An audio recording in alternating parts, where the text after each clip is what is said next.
Hello student, this is Lomas Gandhi. Welcome to our YouTube channel Let's Learn from Home. आज से हम लोग start कर रहे हैं क्लास 10th की केमिस्ट्री को, जिसमें हम लोग आज फर्स्ट चैप्टर को स्टार्ट कर रहे हैं। पहला चैप्टर है हमारा chemical reaction and equation.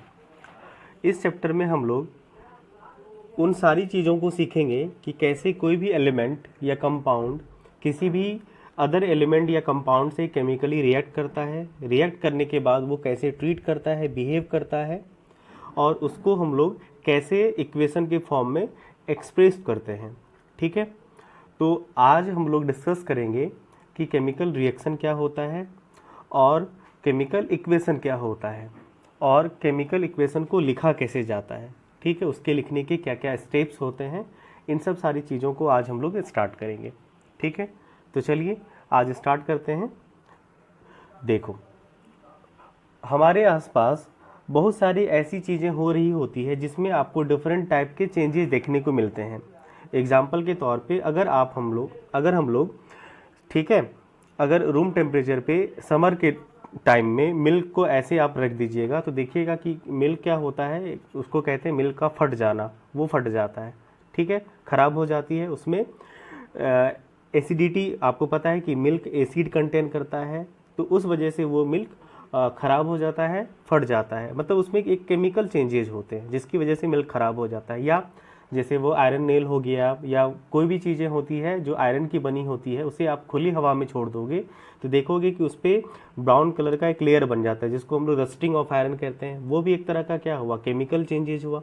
Chemically वो एयर में प्रेजेंट मॉइस्चर को, ह्यूमिडिटी को एब्जॉर्ब करता है, जिसकी वजह से वो उसके साथ वो केमिकल रिएक्ट करता है और फिर रिजल्ट में हमें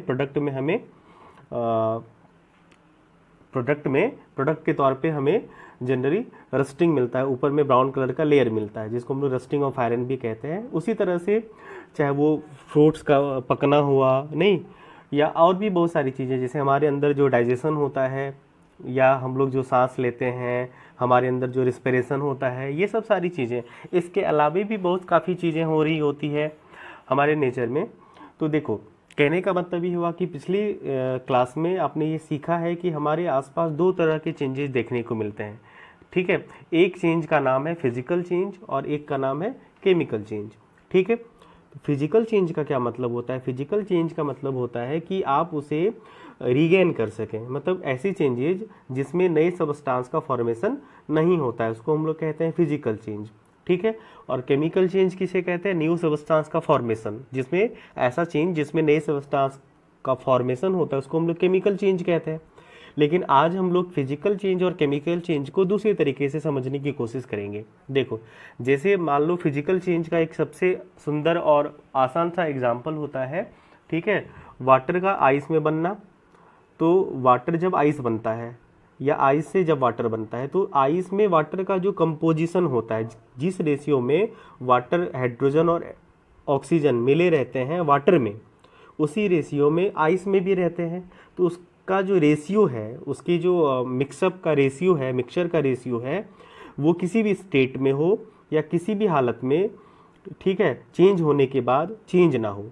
मतलब अगर आप फिजिकल चेंज की बात कर रहे हैं तो जब भी कोई कंपाउंड, कोई भी एलिमेंट या कुछ भी ऐसा, जब वो फिजिकल चेंज उनका हो रहा होता है, तो चेंज के पहले जिस रेशियो में वो मिक्स हो रखा है, चेंज के बाद भी अगर रेशियो उसका कांस्टेंट होता है, तो ऐसे चेंज को हम लोग फिजिकल के चेंज कहते हैं। केमिकल चेंज में क्या होता है, रेशियो केमिकली चेंज होने के बाद रेशियो फिक्स नहीं होता है, रेशियो चेंज हो जाता है, और रेशियो चेंज होने के बाद उसकी प्रॉपर्टी बदल जाएगी, उसका बिहेवियर बदल जाएगा। तो ये सब सारी चीज़ें हमें देखने को मिलेंगी। इन शॉर्ट हम ये कहना चाह रहे हैं कि हमारे आसपास फिजिकल चेंज भी हो रहे होते हैं, केमिकल चेंज भी हो रहे होते हैं, लेकिन हमें ये पहचानना है कि ये चेंज कौन सा फिजिकल चेंज होता है और कौन सा केमिकल चेंज होता है। और बखूबी आपने पिछले क्लास में फिजिकल चेंज और केमिकल चेंज को पहचानने का तरीका आपने सीख रखा है, तो उसमें ज़्यादा हम लोग डिस्कस नहीं करेंगे कि फिजिकल चेंज और केमिकल चेंज क्या होता है। इन शॉर्ट हम ये कहना चाह रहे, इस चैप्टर में हम लोग केमिकल चेंज के बारे में पढ़ने वाले हैं कि केमिकली कोई भी चीज़ चेंज कैसे करती है। क्लियर है? तो ये जो 4-5 सिचुएशन हमने आपको बता रखे हैं, ठीक है। जैसे मिल्क को अगर आप रूम टेम्परेचर पे छोड़ दोगे, हवा आयरन को अगर आप ऐसे भी मॉइस्चर में छोड़ दोगे, या हमारा अंदर डाइजेशन वगैरह हो गया, रिस्पिरेशन हो गया, इन सब सारी चीज़ों में आप देखोगे अगर चेंज की बात करें तो केमिकल चेंज हो रही थी, चीज़ें केमिकली बदल रही होती है, ठीक है। तो ये सब सारी चीज़ें हमें समझनी थी, यानी इस चैप्टर में हमें केमिकल चेंज के बारे में पढ़ना है कि ठीक है। तो जब केमिकल चेंज होता है तो हम लोग कहते हैं केमिकल चेंज हुआ कैसे, केमिकल रिएक्शन की वजह से। तो वही बात हुई कि जब भी केमिकल चेंज होगा ये तभी होगा जब उसके अंदर केमिकल रिएक्शन होगा। तो केमिकल रिएक्शन का मतलब आप ये समझ सकते हैं कि चीज़ें केमिकली चेंज हो रही होती है, और कैसे करती है वो चेंज, वो हम लोग इस क्लास में यानी इस चैप्टर में हम लोग इसी सब सारी चीज़ों को सीखेंगे, ठीक है। मैटर समझ में आया। केमिकल चेंज का मतलब हुआ ही केमिकल रिएक्शन का होना। जब तक केमिकल रिएक्शन नहीं होगा तो केमिकल चेंज कैसे देखने को मिलेंगे, क्लियर है। तो दोनों एक ही चीज़ को बताती है, चाहे वो केमिकल चेंज हो या केमिकल रिएक्शन हो, क्लियर है। तो बढ़िया। अब है क्या कि हम लोग इन्हीं सारी चीज़ों को एक छोटी छोटी एक्टिविटी से हम लोग समझेंगे, ठीक है।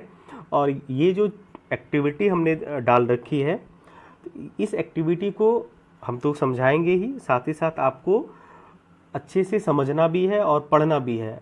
अब है क्या कि इनसे क्वेश्चन रहते हैं, छोटी छोटी चीज़ें हैं, हम ये फालतू का एक्टिविटी नहीं दे रहे हैं, ये उन्हीं सारी एक्टिविटी को इसमें इंक्लूड किया गया है जो एग्ज़ाम पॉइंट ऑफ व्यू से इम्पॉर्टेंट भी है और आपको समझना भी है। इसके माध्यम से आप चीज़ों को अच्छे से विजुलाइज भी कर सकते हैं, समझ भी सकते हैं। चलिए, ये वाली एक्टिविटी हमने क्या ले रखा है, एक एक्टिविटी हमने इसमें हमने दो अलग अलग बीकर ले रखे हैं, ठीक है। एक बीकर में हमने लेड नाइट्रेट सॉल्यूशन लगा रखा है और दूसरे में हमने पोटासियम आयोडाइड का सॉल्यूशन ले रखा है, ठीक है। दो बीकर हमने लिया, एक में लेड नाइट्रेट का सॉल्यूशन, टेस्ट ट्यूब कह सकते हैं आप उसे, और दूसरे में हमने पोटासियम आयोडाइड का सॉल्यूशन लगा रखा है।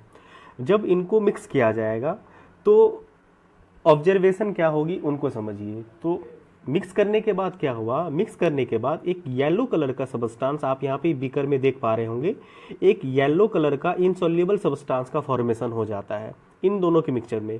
अब ध्यान से देखो कि लेड नाइट्रेट है वो कलरलेस है, पोटासियम आयोडाइड कलरलेस है, लेकिन जब इन दोनों को मिक्स किया गया तो मिक्स करने के बाद एक येलो कलर का सबस्टांस बनता है जो वाटर में इनसॉल्युबल है, ठीक है।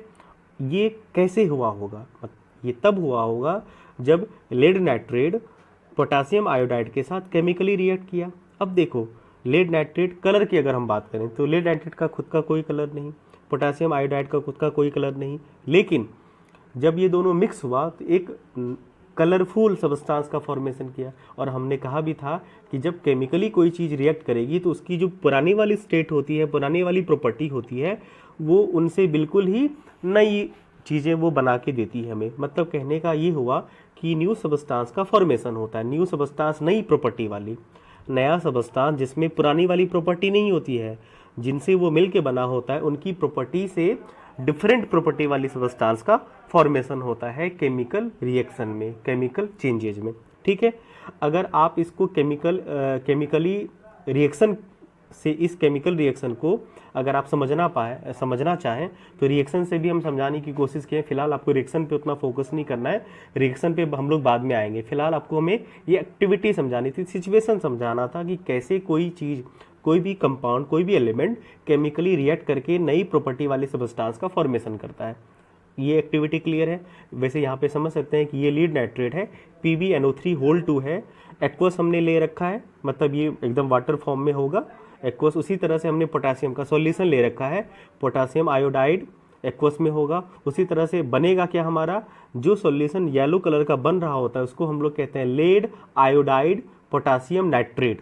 Lead iodide potassium nitrate formula होगा PbI2, जो कि सॉलिड होगा, सॉलिड टाइप का, एक जो वाटर में इनसॉल्युबल होगा, और साथ में KNO3 भी बनेगा हमारा, ठीक है। PbI2 लेड नाइट्रेट होगा और KNO3 हमारा पोटासियम नाइट्रेट होगा। ये चीज़ें हमें मिलती है। अब यहाँ पे कहीं पे 2 लिखा हुआ है, ठीक है, यहाँ पे भी आपको 2 देखने को मिल रहा है। तो ये सब चीज़ें हैं कि यहाँ पे एक्वस है, यहाँ पे सॉलिड है, S से लिखा हुआ है। तो ये सब क्या है, इस पे हम लोग अभी चर्चा नहीं कर रहे, वो हम लोग नेक्स्ट पार्ट में हम लोग डिस्कस करेंगे। अभी फिलहाल बस हमने आपको इसी रिएक्शन को एक इक्वेशन से समझाया है। क्लियर है? पर्पस था आपको बस एक्टिविटी समझानी। ठीक है, एक और एक्टिविटी लेते हैं हम लोग जिनसे हम इन चीज़ों को समझते हैं। हमने अब की बार हमने क्या लिया, एक मैग्नीशियम रिबन लिया है। आप मैग्नीशियम रिबन को एक कह सकते हैं, स्ट्रिप कह सकते हैं, पतली सी रिबन जैसी एकदम स्ट्रिप होगी, बहुत पतली, 2 सेंटीमीटर लंबा, ज़्यादा नहीं, 2 सेंटीमीटर लंबा। ठीक है, रिबन मैग्नीशियम रिबन एकदम ग्रे कलर की होगी, सिल्वर ग्रे कलर का इसका मैग्नीशियम रिबन जो आप लेंगे उसका एक्चुअल कलर सिल्वर ग्रे लगभग होगा, जो ये होता है जनरली मेटल का कलर।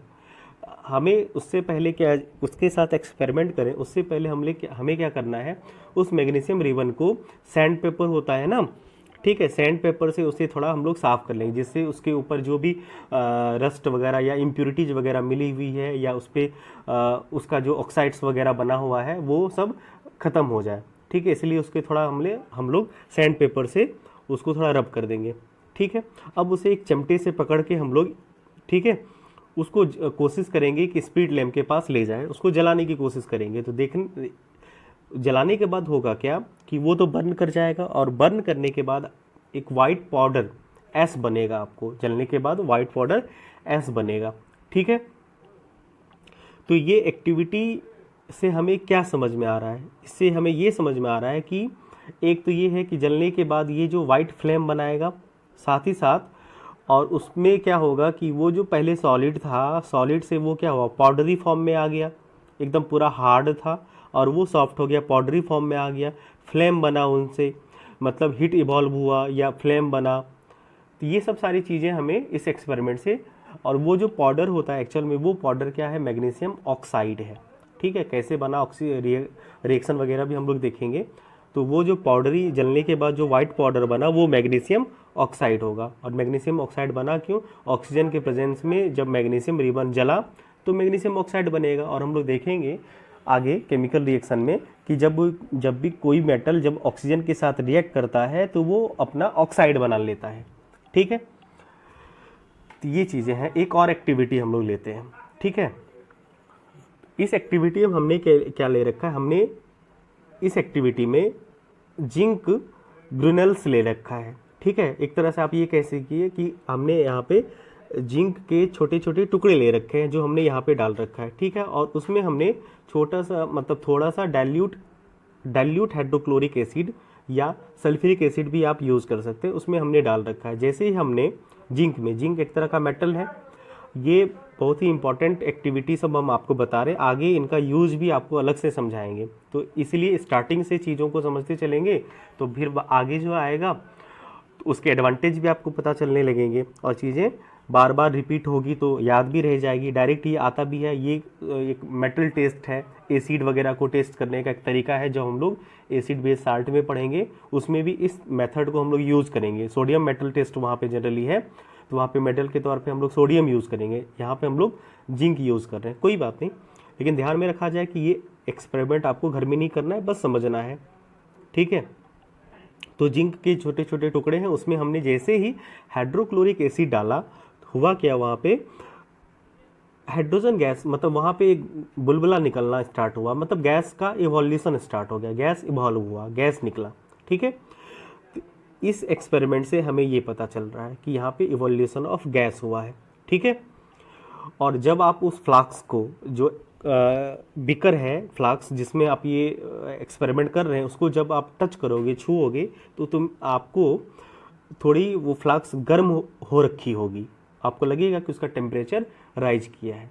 तो यहाँ पे जो हमने 2-3 एक्टिविटी आपको बताई, उस एक्टिविटी में कुछ कुछ चीज़ें आपको गौर करनी चाहिए थी। जैसे कि हमने मान लो पहली वाली एक्टिविटी में देखो कलर चेंज हो गया, कोई कलर नहीं था, कलर बदला। तो यहाँ से एक चीज़ें समझ में आती है, अच्छा केमिकल रिएक्शन हुआ है, कलर बदला है, मतलब कलर बदल रहा है, इसका मतलब केमिकल रिएक्शन का मामला हो सकता है, एक पॉइंट। दूसरी चीज़ें हैं, यहाँ पे क्या हुआ, ऑक्साइड का फॉर्मेशन हुआ या स्टेट वगैरह बदला, या ये कह सकते हैं कि जैसे स्ट्रिप था वो पाउडरी फॉर्म में आ गया, नहीं तो ये कह सकते हैं। यहाँ पे भी आपने क्या देखा कि हाइड्रोजन गैस का बनना हुआ, यहाँ पे भी हीट इवॉल्व हो रहा होता है, ठीक है। जब ये चीज़ें जलेंगी तो हीट इवॉल्व वगैरह हो रहा होगा। यहाँ भी क्या होता है, हाइड्रोजन गैस का बनता है, मतलब कोई ये गैस बनता है और यहाँ भी हीट इवॉल्व हो रहा होता है। तो यहाँ पे 4-5 चीज़ें हैं जो आपको ध्यान में रखनी है, जो आप कह सकते हैं कि केमिकल रिएक्शन की प्रॉपर्टी होती है। जब जब केमिकल रिएक्शन होगा, हो सकता है इनमें से सारी चीज़ें ना हो, लेकिन कुछ कुछ चीज़ें ज़रूर होगी। जैसे स्टेट में चेंज आ सकता है, जैसे लिक्विड से सॉलिड, सॉलिड से लिक्विड, या ऐसा कुछ, या आप ये कह सकते हैं सॉलिड से गैस, मतलब स्टेट में चेंजेज आएंगे। केमिकल रिएक्शन जब भी होगा तो स्टेट में चेंज आ सकते हैं, ठीक है। कलर में चेंज आ सकता है, गैस, कोई ना कोई गैस का, जरूरी नहीं कि हाइड्रोजन गैस का ही, और भी गैस का इवोल्यूशन हो सकता है। टेम्परेचर में चेंज आ सकता है। तो ये और भी बहुत सारी चीज़ें होंगी, जैसे प्रेसिपिटेट बनेगा। प्रेसिपिटेट का मतलब होता है केमिकली रिएक्ट करेगा, 2 लिक्विड सॉल्यूशन होगा और जब आप उसको मिलाएंगे तो वहाँ पे थोड़ा पाउडरी टाइप की चीज़ें मिलेंगी। जैसे पहली वाली एक्टिविटी में हमने बताया था, इनसॉल्युबल येलो कलर का सब्सटेंस बन जाता है, तो उसको हम लोग प्रेसिपिटेट कहते हैं, जो थोड़ा सॉलिड टाइप का होता है, जो केमिकल रिएक्शन करने के बाद बनता है। तो और भी बहुत सारी चीज़ें हो सकती है। तो ये चीज़ें आपको ध्यान में रखनी है कि जब जब केमिकल रिएक्शन होगा तो आपको ये देखना है कि आखिर चेंज क्या हुआ है, क्या स्टेट में चेंज हुआ है, कलर में चेंज हुआ है, गैस का इवोल्यूशन हुआ है, टेम्परेचर में चेंज आया है, या प्रेसिपिटेट बना है, और भी बहुत सारी चीज़ें। इनमें से ज़रूरी नहीं कि सारी चीज़ें हो सकता है 2-3 चीज़ें हो रही हो सकता है 1 चीज़ें हो रही होती है, लेकिन जब जब केमिकल रिएक्शन होगा तो इनमें से जितने पॉइंट्स हैं उनमें से कुछ ना कुछ चीज़ें ज़रूर चेंज होगी। क्लियर है? तो ये चीज़ें हैं जो आपको ध्यान में रखनी है। चलिए आगे बढ़ते हैं। तो वही चीज़ें हमने आपको बताई कि ऐसा प्रोसेस जिसमें नई सब्सटेंस, नई प्रॉपर्टी वाले नए सब्सटेंस का फॉर्मेशन होता है, तो ये प्रोसेस कहलाता है केमिकल रिएक्शन। जब केमिकली रिएक्ट कोई भी सब्सटेंस करता है तो वो नए सब्सटेंस का फॉर्मेशन करता है जिसकी प्रॉपर्टी पुराने वाले सब्सटेंस से अलग होती है। और अगर आपको ये पहचानने का मौका में आपको कहा जाए कि आप पहचानो कि ये केमिकल रिएक्शन है कि नहीं है, तो आपको ये 4-5 चीज़ें हैं जिनको आपको ध्यान में रखना है। इन सब सारी चीज़ों को देख के ये 4-5 पॉइंट के बारे में आप सोच के ऑब्जर्व करेंगे कि इन 4-5 चीज़ों में से क्या क्या चीज़ें हुई है।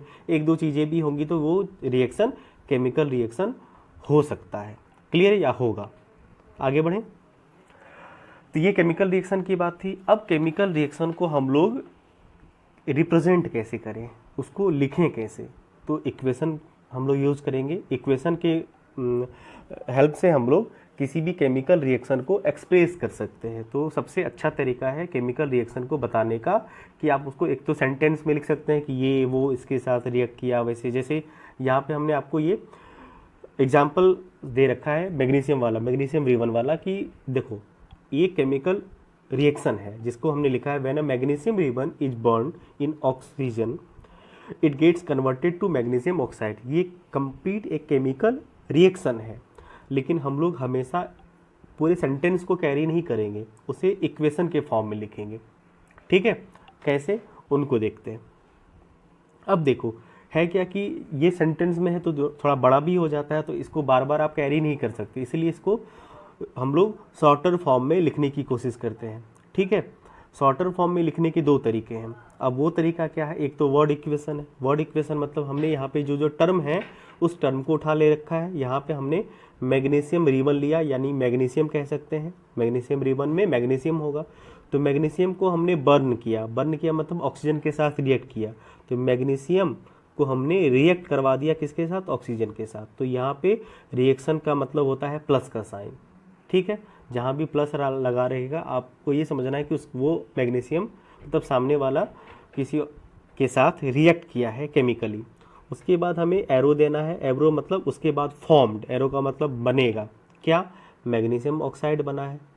ठीक है, तो ये हुआ, इसको हम लोग कहते हैं केमिकल इक्वेशन में वर्ड इक्वेशन। इसको हम लोग वर्ड इक्वेशन कहते हैं, मतलब चीज़ों को आप वर्ड को सजा के लिख दें। जो लोग इन्वॉल्व हुए हैं केमिकल इक्वेशन में, रिएक्शन में, उसको आप वर्ड के फॉर्म में लिख दें। क्लियर है, लेकिन हम लोग ऐसे भी इसको यूज़ नहीं करेंगे। इसको लिखने के और भी आसान और सिंप्लीफाइड फॉर्म हम लोग यूज़ करने वाले हैं। फिलहाल आपको यहाँ पे 2-3 चीज़ें समझनी है कि देखो केमिकल इक्वेशन में या केमिकल रिएक्शन में 2 इम्पॉर्टेंट पार्ट होते हैं। एक को हम लोग कहते हैं रिएक्टेंट। रिएक्टेंट क्या होता है, जब भी कोई चीज़ आपस में मिल के नए सब्सटेंस का फॉर्मेशन करता है उसको हम लोग रिएक्टेंट कहते हैं। मतलब जिसका केमिकल चेंज होता है, ठीक है। मतलब जैसे कि आपने देखा यहाँ पे मैग्नीशियम और ऑक्सीजन मिला है, तो ये दोनों चीज़ें क्या कहलाएंगी, रिएक्टेंट कहलाएंगी। जो रिएक्ट करेगा, जिसके साथ रिएक्शन होगा, जिसके बीच रिएक्शन होगा, उसको हम लोग रिएक्टेंट कहेंगे। और रिएक्शन होने के बाद जो चीज़ें बनती है उसको हम लोग प्रोडक्ट कहते हैं। प्रोडक्ट मतलब ये क्या हुआ, नई चीज़ों का बनना, तो वो प्रोडक्ट हुआ। तो दो मेन पार्ट होते हैं, एक रिएक्टेंट और दूसरा प्रोडक्ट। रिएक्टेंट मतलब जो केमिकल रिएक्शन में पार्टिसिपेट करता है, जिसका केमिकल रिएक्शन होता है उसको रिएक्टेंट कहते हैं। और केमिकल रिएक्शन के बाद जो चीज़ें रिजल्ट होती है, जो बनता है, उसको हम लोग प्रोडक्ट कहते हैं। क्लियर है? चलो अब हम लोग केमिकल इक्वेशन को लिखने का दूसरा तरीका यूज़ करेंगे, ठीक है। और उसके लिए हम लोग फिर स्टेप्स वगैरह भी सीखेंगे। तो देखो, केमिकल रिएक्शन को हम लोग केमिकल फार्मूला के हेल्प से लिखेंगे। और आपको इससे पहले पता होगा कि कोई भी कंपाउंड हो या कोई भी एलिमेंट हो, पिछले क्लास में आपने सीखा है कि उसको हम लोग कैसे, उसका केमिकल फार्मूला क्या क्या होता है, या जो भी अगर यहाँ पे आएगा तो हम आपको बताते भी चलेंगे। जैसे मैग्नीशियम का Mg, ठीक है, ऑक्सीजन का O2, और जब ये Mg और O2 मिक्स होगा केमिकली तो बनेगा MgO। हालांकि ये बैलेंस नहीं है, हम लोग यहाँ पे बैलेंसिंग के लिए अलग से वीडियो बनाए, अलग एक नेक्स्ट वीडियो लेक्चर बैलेंसिंग का होगा, तो हम लोग बैलेंस पे ध्यान नहीं देंगे। यहाँ पे बस हम आपको ये समझाने की कोशिश कर रहे हैं कि केमिकल इक्वेशन को वर्ड इक्वेशन के अलावे हम लोगों को किस फॉर्म में यूज़ करना है। तो वर्ड इक्वेशन आपको हमेशा यूज़ नहीं करना, आपको ये फॉर्म जो है, ठीक है, सिम्बॉलिक फॉर्म, इस तरह से यूज़ करना है। तो आपको पर्टिकुलर जो कंपाउंड है या एलिमेंट है उसका फॉर्मूला या उसका सिंबल यूज़ करना है। जैसे मैग्नीशियम का Mg होता है, ऑक्सीजन का O2 होता है और मैग्नीशियम ऑक्साइड का MgO होता है, ठीक है। इस फॉर्म में हमको यूज़ करना है। क्लियर है? तो ये हुआ, और भी बहुत सारे एग्जाम्पल होंगे जो हम लोग आगे सीखेंगे। फिलहाल आपको ये देखना है कि कैसे केमिकल इक्वेशन को लिखा जाता है, उसके स्टेप्स क्या क्या होंगे। तो हमने यहाँ पे कुछ इम्पॉर्टेंट लगभग सारे स्टेप्स को लिख रखा है, उनको बारी बारी से समझते हैं। आते हैं पहले स्टेप में। In a chemical reaction the reactant are written on the left hand side and the product on the right hand side of the equation. ध्यान क्या रखना है आपको कि इक्वेशन में दो पार्ट होते हैं, ठीक है। एक होता है LHS और एक होता है RHS, ठीक है, लेफ्ट हैंड साइड और राइट हैंड साइड। तो लेफ्ट हैंड साइड वाला पार्ट जो होगा, ठीक है, लेफ्ट हैंड वाले साइड वाले पार्ट में आपको रिएक्टेंट को यूज़ करना है। ये जो LHS होता है लेफ्ट हैंड साइड वाले पार्ट में आपको रिएक्टेंट लिखना है, ठीक है। और राइट हैंड साइड में आपको प्रोडक्ट को लिखना होता है, ठीक है।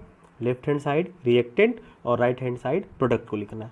पहली पॉइंट क्लियर हो गई। दूसरी पॉइंट है, अब उसके बीच में इक्वल टू का साइन नहीं देना है, उसके बीच में आपको एरो का साइन देना है। इसको एरो कहते हैं। एरो शो क्या करता है, डायरेक्शन ऑफ इक्वेशन। एरो हमें इक्वेशन के डायरेक्शन को बताता है, ठीक है, पॉइंटिंग। और इसका डायरेक्शन क्या होगा, जैसे देखो एरो हेड जो होगा, ये हेड, इसको हेड कहते हैं। हेड होगा हमेशा प्रोडक्ट की तरफ, और टेल जो होगा वो टेल होगा रिएक्टेंट की तरफ, ठीक है। और होता भी ना, रिएक्टेंट से प्रोडक्ट बना है, तो एरो का जो साइन होगा वो रिएक्टेंट टू प्रोडक्ट होना चाहिए, इसीलिए हम लोग ऐसे यूज़ करते हैं। क्लियर? सिंगल एरो क्या यूज़ करेगा, देखो आपको बहुत सारे ऐसे इक्वेशन मिलेंगे जिसमें सिंगल एरो और डबल एरो यूज़ किया जाएगा। तो सिंगल एरो का मतलब होता है कि आपने रिएक्टेंट से प्रोडक्ट जिस तरह से बनाया है उसी तरह से आप प्रोडक्ट को रिएक्टेंट में कन्वर्ट नहीं कर सकते। कहने का मतलब ये हुआ, सिंगल एरो हमें वहाँ पे यूज़ करना है जहाँ पे प्रोसेस रिवर्सिबल ना हो। मैक्सिमम फिजिकल चेंज रिवर्सिबल होते हैं, और केमिकल चेंज, कुछ केमिकल चेंज रिवर्सिबल भी होते हैं और कुछ केमिकल चेंज इरिवर्सिबल होते हैं। तो जहाँ पे इरिवर्सिबल चेंज होगा वहाँ पे हमें सिंगल एरो का यूज़ करना है, ठीक है। डबल एरो कैसे यूज़ करेंगे, कहाँ पे, तो डबल एरो के लिए आपको वहाँ पे यूज़ करना है जहाँ पे प्रोसेस हमारा रिवर्सिबल होगा, मतलब आप उसको रिटर्न कर सकें, ठीक है। प्रोसेस जहाँ पे रिवर्सिबल होगा वहाँ पे हम लोग ये जो डबल एरो है इनको यूज़ करेंगे। डबल एरो को आप एक बार अच्छे से और समझ लीजिए। डबल एरो ऐसा नहीं कि ये एरो दे दिए इस तरह का, नहीं, डबल एरो हम लोग ऐसे यूज़ नहीं करेंगे। एक डबल एरो हम लोग यूज़ करेंगे इस तरह से, हाफ टाइप का, एक ऐसे, ठीक है, और फिर रिटर्न वाला ऐसा होगा। इस तरह का डबल एरो हमें यूज़ करना है। और कब कहाँ पे? ऐसे केमिकल इक्वेशन में जो रिवर्सेबल होंगे। क्लियर है? उसके बाद प्लस साइन देना है हमें कहाँ पे? अगर एक से ज़्यादा रिएक्टेंट होगा उनके बीच प्लस साइन, और एक से ज़्यादा जब प्रोडक्ट बनेगा उसके बीच भी हमें प्लस साइन का यूज़ करना है। ठीक है? उसके बाद अब है कि रिएक्शन कैसे होगा। अपने आप तो होगा नहीं, किसी को बर्न करवाना पड़ता है, किसी को एयर में छोड़ देना होता है, किसी को सनलाइट प्रोवाइड करना होता है, किसी को इलेक्ट्रिसिटी देनी होती है, तब ये रिएक्शन होता है। तो अब है कि स्पेसिफिक कंडीशन, कुछ न कुछ कंडीशन होगा जिस कंडीशन में ये रिएक्शन होगा, तो उस स्पेसिफिक कंडीशन का जिक्र तो करना पड़ेगा। तो कैसे करें? तो हमें क्या करना है, स्पेसिफिक जो भी कंडीशन होगा, चाहे वो टेम्परेचर राइज करने पे हुआ, सनलाइट के प्रेजेंस में हुआ, इलेक्ट्रिसिटी से हुआ, इलेक्ट्रिक करंट से हुआ, तो उस स्पेसिफिक कंडीशन को आपको एरो के ऊपर इंडिकेट कर देना है। शॉर्ट फॉर्म में हो, जैसे मान लीजिए आपने हीट किया है तो केमिकल रिएक्शन हुई, तो एरो के ऊपर आपको हीट लिख देना है। मान लीजिए टेम्परेचर आपने 300 डिग्री सेल्सियस पे हीट किया, तो 300 डिग्री सेल्सियस लिख देना है, जिससे क्या हुआ, ये चीज़ें एकदम क्लियर हो जाए कि केमिकल रिएक्शन हुआ कैसे। ठीक है? और ध्यान में ये रखना है कि हमें केमिकल इक्वेशन इस तरह से लिखने हैं कि वो ज़्यादा से ज़्यादा इन्फॉर्मेशन आपको दे, इसे मोर इन्फॉर्मेटिव बनाना है। कोशिश ये करना है कि इसे ज़्यादा से ज़्यादा हम लोग इन्फॉर्मेटिव बनाएं। उसके लिए क्या करना है यूज़, हमें उसके लिए ये सारी चीज़ें स्टेप में लिखी हुई है, आप स्टेप पॉइंट टू पॉइंट पढ़ लीजिएगा, हम आपको ओवरऑल समझा रहे हैं। मोर इन्फॉर्मेटिव बनाने के लिए हमें जो कंपाउंड या एलिमेंट हम लोग यूज़ कर रहे हैं उसका स्टेट उसके साइड में लिख दें। जैसे मान लीजिए हमने यहाँ पे यूज़ किया है ऑक्सीजन, तो ऑक्सीजन किस फॉर्म में यूज़ किया हमने, यहाँ पे ऑक्सीजन हमने गैस फॉर्म में यूज़ किया, तो ऑक्सीजन के साइड में O2 है, तो ऑक्सीजन के साइड में S यूज़ कर देंगे। अगर मान लीजिए लिक्विड होगा या कोई भी चीज़ें होगी, लिक्विड के लिए L यूज़ करेंगे। एक्वस मतलब वाट, उसका सॉल्यूशन अगर यूज़ करेंगे, एक्वस भी डाइल्यूट होगा, कंसनट्रेट होगा। अगर आप सिंपल सॉल्यूशन यूज़ कर रहे हैं तो उसके लिए हम लोगों को AQ, आपने देखा होगा हमने वहाँ पे एक्वस यूज़ करा था, एक इक्वेशन जो हमने स्टार्टिंग में बता रखा था एक्वस। तो ये हुआ कि उसका स्टेट पता चल जाए कि उसका स्टेट क्या है, वो सॉल्यूशन ले रखा है। अगर मान लीजिए कंसनट्रेट है तो हम लोग कंसनट्रेट यूज़ करेंगे, अगर डाइल्यूट है तो DIL dilute short form use करते हैं। तो ये सब चीज़ें हैं जिससे ज़्यादा इक्वेशन हमें इन्फॉर्मेशन दे दे, इक्वेशन देखने से चीज़ें एकदम क्लियर हो जाए। ठीक है? और एक चीज़ों का ख्याल रखना है कि मान लीजिए गैस वगैरह का इवोल्यूशन होता है। ठीक है? गैस चीज़ें जैसे गैस के फॉर्म में होती है तो आप गैस भी लिख सकते हैं बगल में, और गैस इवॉल्व होता है जो इक्वेशन में लिखा नहीं जाता है। तो जब भी गैस है ना, gas is liberated as a product that they represent as an arrow upward. जब गैस इवॉल्व होगा तो हमें एरो यूज़ करना ऐसे वाला अपवार्ड एरो। ठीक है? इससे ये पता चल रहा है कि गैस का इवोल्यूशन हो रहा है। ठीक है? और if the product form in the form of precipitate it is represented by an arrow pointing downward. अगर प्रेसिपिटेट वगैरह बन रहा होता है तो हम लोग पॉइंटिंग डाउनवर्ड एरो यूज़ कर लेते हैं। ठीक है? ये सब कुछ चीज़ें हैं जो आपको ख्याल रखनी है। एक बार आप इस सारे स्टेप को पढ़ लीजिएगा, अच्छे से समझ लीजिएगा। इनमें अगर कोई दिक्कत हो तो आप डायरेक्टली कमेंट बॉक्स में अपने क्वेश्चन को पूछ सकते हैं। ठीक है? तो ये चीज़ें हुई, तो आपको ध्यान में रखना है कि केमिकल इक्वेशन कैसे लिखा जाता है, उसके लिखने के क्या क्या स्टेप है, उसे मोर इन्फॉर्मेटिव बनाने के लिए हमें किन किन चीज़ों का ख्याल रखना है। क्लियर है? तो लास्ट में हम लोग एक बार रिकैप कर देते हैं कि केमिकल रिएक्शन को लिखने के क्या तरीके हो सकते हैं। तो केमिकल रिएक्शन को लिखने के एक तरीके हैं कि वर्ड इक्वेशन, आप उसे वर्ड फॉर्म में लिखें, यानी जो भी चीज़ें केमिकली रिएक्ट करने वाली है उनका जो नाम है उसमें यूज़ करें। जैसे हमने यहाँ पे एक ले रखा है जिंक के साथ सल्फ्यूरिक एसिड हमने मिला रखा है। ठीक है? और प्रोडक्ट में हमने देखो यहाँ पे एरो लगा रखा है जिससे प्रोडक्ट बना है, और बना क्या, जिंक सल्फेट और हाइड्रोजन बना है, ये प्रोडक्ट हुआ। हमने आपको ये बताया था कि प्रोडक्ट को हम लोग RHS में लिखते हैं और रिएक्टेंट को हमने LHS में लिखा है। ये चीज़ें वर्ड इक्वेशन में। अगर इसी इक्वेशन को हमें केमिकल इक्वेशन के फॉर्म में लिखना हो तो कैसे लिखेंगे, इसके लिए हम लोग यूज़ करेंगे जिंक का सिंबल Zn या फॉर्मूला, सल्फ्यूरिक एसिड का फॉर्मूला H2SO4 होता है। ठीक है? उसके बाद जिंक सल्फेट का फॉर्मूला ZnSO4 और हाइड्रोजन गैस का फॉर्मूला H2। इस तरह से हम लोग इसको सिंबॉलिक फॉर्म में, और फिर इसे ज़्यादा इन्फॉर्मेटिव बनाने के लिए H2SO4 डाइल्यूट है कि कंसंट्रेट है, हाइड्रोजन गैस लिबरेट हुआ है, ये सब सारी चीज़ों को अपने सुविधा अनुसार या क्वेश्चन में जिस हिसाब से कह रखा हो उसको हम लोग धीरे धीरे ऐड करते रहेंगे। ठीक है, तो इस तरह से हमने ये देखा कि कैसे कोई भी चीज़ केमिकली रिएक्ट कर रही होती, उसको कैसे पहचाने कि उसमें कलर में चेंज वगैरह होगा तो वो चीज़ें होंगी, या कलर स्टेट में चेंज होगा तो केमिकल रिएक्शन हो, केमिकल चेंज हुआ है या केमिकल रिएक्शन हुआ है, या टेम्परेचर में चेंज हुआ है, बढ़ भी सकता है घट भी सकता है तो केमिकल रिएक्शन हुआ है। और केमिकल रिएक्शन को लिखने के तरीके क्या होते हैं, प्रोडक्ट क्या होता है, रिएक्टेंट क्या होता है, उसको स्टेप्स बाय स्टेप आपको अच्छे से एक बार पढ़ लीजिएगा कि रिएक्टेंट को हम लोग, कि रिएक्टेंट किसे कहते हैं, जो केमिकल रिएक्शन में पार्टिसिपेट करता है उसको रिएक्टेंट कहते हैं।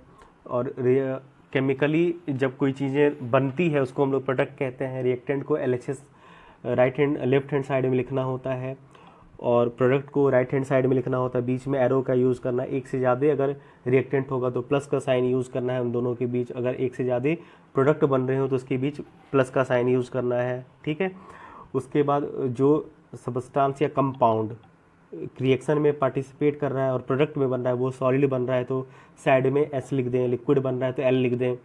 ठीक है, या गैस बन रहा हो तो G वगैरह लिख दें। ऐसी चीज़ें होंगी। सिंगल एरो यूज़ करना है। रिवर्सिबल जो प्रोसेस होगा, इरिवर्सिबल जो होगा उनके लिए डबल एरो का यूज़ करना है। जो प्रोसेस ऐसे केमिकल रिएक्शन जो रिवर्सिबल होंगे, हम लोग देखेंगे आगे कि रिवर्सिबल केमिकल रिएक्शन कहाँ पे है। सिलेबस में तो कम है, फिर भी हम आपको दिखा देंगे कहाँ पे यूज़ करना है। तो ये सब सारी चीज़ें हैं जिनको आपको ध्यान में रखना है। ठीक है, तो पढ़ते रहिए और हम लोग फिर मिलते हैं अगले वीडियो लेक्चर में। तब तक के लिए ऑल द वेरी बेस्ट, धन्यवाद।